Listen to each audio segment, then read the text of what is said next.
ക്ഷമ ബന്ധങ്ങളെ സുദൃഢമാക്കുന്നു. ക്ഷമാശീലമുള്ളൊരു വ്യക്തി നല്ലൊരു ദയാഹൃദയനായിരിക്കും. അസംഭവ്യമെന്ന് കരുതുന്ന ഏതൊരു കാര്യവും ക്ഷമയോടെ പരിശ്രമിച്ചാൽ സംഭവ്യമായിത്തീരുന്നു.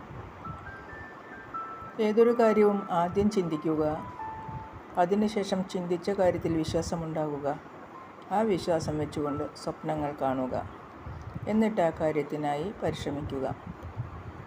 ചിന്താഗതി വളരെ പ്രധാനപ്പെട്ട ഒന്നാണ്.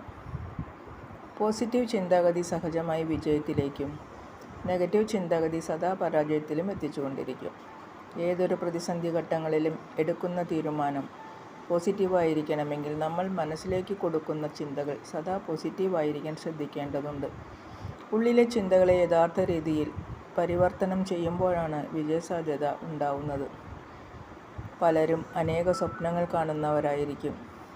എന്നാൽ ചുരുക്കം പേർ ഒരേ സ്വപ്നം വീണ്ടും വീണ്ടും കാണുകയും ജീവിതത്തിലേക്ക് പ്രാവർത്തികമാക്കി മാറ്റുകയും ചെയ്യാറുണ്ട്. ഓരോന്നിൻ്റെയും പ്രചോദനം ചിന്തകൾ തന്നെയാണ്. ആഗ്രഹങ്ങൾ തീവ്രമാണെങ്കിൽ പ്രതിബന്ധങ്ങൾ പോലും അവസരങ്ങളായി മാറും. പരാജിതർ ഇഷ്ടപ്പെടാത്ത കാര്യങ്ങളാണ് വിജയിച്ചവർ ശീലിച്ചെടുക്കുന്നത്.